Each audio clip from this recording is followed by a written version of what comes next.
खबर बाजार में आपका स्वागत है। आज मैं आपके लिए एक बहुत ही डरावनी और मजेदार कहानी लेकर आया हूं।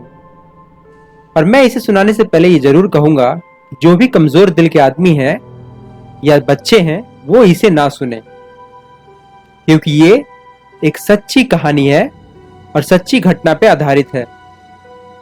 अक्सर हम अपनी जिंदगी में बहुत डिस्कस करते हैं अपने दोस्तों के साथ, अपने फैमिली के साथ, कि भूत होते हैं या नहीं होते।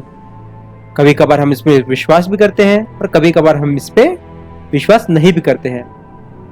पर हाँ, इतना जरूर जान लें कि जहां पे अंधकार है वहीं उजाला है, और जहां पे उजाला है वहीं अंधकार भी है।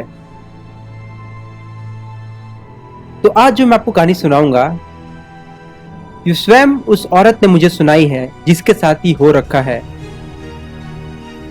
ये कहानी है आज से 20 साल पहले बिहार के आरा जिला की। आरा जिला में एक गांव है। अगर आप गांव से रोड तक का सफर करते हैं तो वो कम से कम 2 से 3 किलोमीटर का है। अब तो खैर रोड है, लेकिन आज से 20 साल पहले वो पूरा कच्चा रास्ता था, जहां पे कोई गाड़ी नहीं आ सकती, ना कोई गाड़ी जा सकती है। सिर्फ एक ही रास्ता था जाने का, वो है पैदल। जैसा कि मैंने आपको बताया, कहानी जो है 20 साल पहले की है। 20 साल पहले कुछ ऐसा होता है उस औरत के साथ कि उसका बच्चा जो है बीमार पड़ जाता है। तो अब वो अपने बच्चे को हॉस्पिटल ले जाना चाहती है। तो हॉस्पिटल ले जाने का एक ही रास्ता था, वो है गांव से मेन रोड तक आना और मेन रोड से फिर शहर जाना। तो वो अपने भाई को लेकर अपने साथ निकल पड़ती है। पहुंचते पहुंचते शाम हो जाती है। तो शाम को सारा चेकअप होता है बच्चे का। वापसी के समय रात हो जाती है, पर वापस तो आना ही था। तो आते आते रात के 2 बज जाते हैं। अब जैसे मैंने आपको बताया है कि जो रास्ता है वो कच्चा था, और कच्चा रास्ता इनको पैदल ही सफर करना है। तो आने का समय था 2 बजे। अगर आप उस रास्ते को देखें तो आपको अगल बगल में जंगल ही जंगल और खेत नजर आएंगे। वो रास्ता काफी ही सुनसान था, और उस सुनसान रास्ते पर इन दोनों भाई बहन ने एक साल के छोटे बच्चे के साथ अपना सफर शुरू किया। जैसे ही इनका आधा सफर खत्म हुआ, रात के करीब 3 बज गए होंगे, और पीछे से एक आवाज आई कि जैसा कोई पीछे चल रहा हो।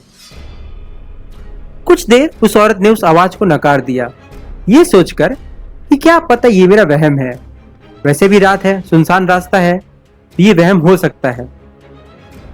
पर थोड़ी देर बाद वो आवाज तेज हो गई। फिर उसने अपने भाई से कहा कि भाई, मुझे ऐसा लगता है कि कोई मेरे पीछे आ रहा है। भाई ने यह बात सुनकर अपनी बहन को समझाया कि नहीं, ऐसा नहीं है, ये तुम्हारा वहम है। लेकिन भाई अंदर ही अंदर सब जानता था, लेकिन अपनी बहन को डराना नहीं चाहता था, इसीलिए वो उसको हिम्मत बांध रहा था।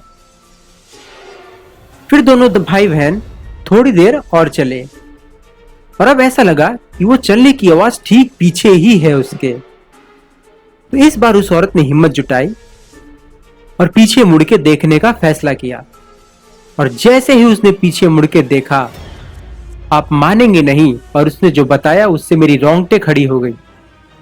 उसने पीछे मुड़कर जब देखा तो उसे दिखा कि एक सफेद साड़ी में कोई चला आ रहा है। जी हाँ, ऐसी वैसी सफेद साड़ी नहीं। अगर आप किसी भी नॉर्मल आदमी को सफेद साड़ी में देखें तो समझ में आता है, पर यह सफेद साड़ी अलग ही थी। रोशनी से भरी हुई थी ये सफेद साड़ी, और ये इनके पीछे चली हुई आ रही है। अब बहन जो है बहुत डर गई। बहन ने अपने भाई को कहा, मेरे पीछे कोई सफेद साड़ी में आ रहा है। भाई फिर से समझ गया, और उसने फिर अपनी बहन को यही कहा कि नहीं, ऐसा कुछ नहीं है, ये तुम्हारा वहम है। और दोनों भाई बहन रास्ते से चलने लगे। चलते चलते थोड़ी दूर एक बड़ा हादसा हो गया। जी हाँ, वो औरत के साथ एक बड़ा हादसा हो गया। उसको ऐसा लगा कि किसी ने उसके बाल जो है पीछे से खींच दिए, और वो बहुत ही डर गई। पर उसके हाथ में 1 साल का बच्चा था, इसीलिए उसने हिम्मत बांधी और उसने अपने भाई का हाथ जोर से पकड़ लिया, और दोनों ने हनुमान चालीसा का पाठ करना शुरू कर दिया कि जय हनुमान ज्ञान गुण सागर, जय कपीस त्रिलोक उजागर, रामदूत अतुलित बलधामा, अंजनी पुत्र पवन सुतनामा। ऐसा कहते कहते दोनों भाई बहन उस सफर पे चलते रहे। कुछ देर तक वो आवाज आती ही रही। फिर एक बरगद का पेड़ आया और बरगद का पेड़ जैसे ही भाई बहन ने पार किया, वो आवाज गायब हो गई। फिर उस औरत ने हिम्मत जुटाई और पीछे मुड़ने की कोशिश की कि मैं एक और बार देख लूं कि आवाज क्यों नहीं आई। तो उसने जब मुड़ के देखा, पूरा रास्ता सन्नाटा था और वो जो सफेद सी परछाई थी वो काफी दूर से चमक रही है। वो काफी ही ज्यादा दूर थी। तो अब आप सोच रहे होंगे कि ऐसा क्या हुआ कि बरगद का पेड़ आते ही उस भूतनी ने उनका पीछा छोड़ दिया। तो मैं आपको बताना चाहूंगा कि बरगद के पेड़ में स्वयं ब्रह्मा, विष्णु और महेश का वास है। अब ये आपके ऊपर है कि आप इस कहानी पे विश्वास करें या ना करें। पर जी हाँ, जैसे मैंने शुरू में ही कहा, जहां अंधकार है वहां उजाला भी है और जहां उजाला है वहां अंधकार भी है। इसी के साथ मिलते हैं कल एक नई कहानी के साथ। देखते रहिए खबर बाजार।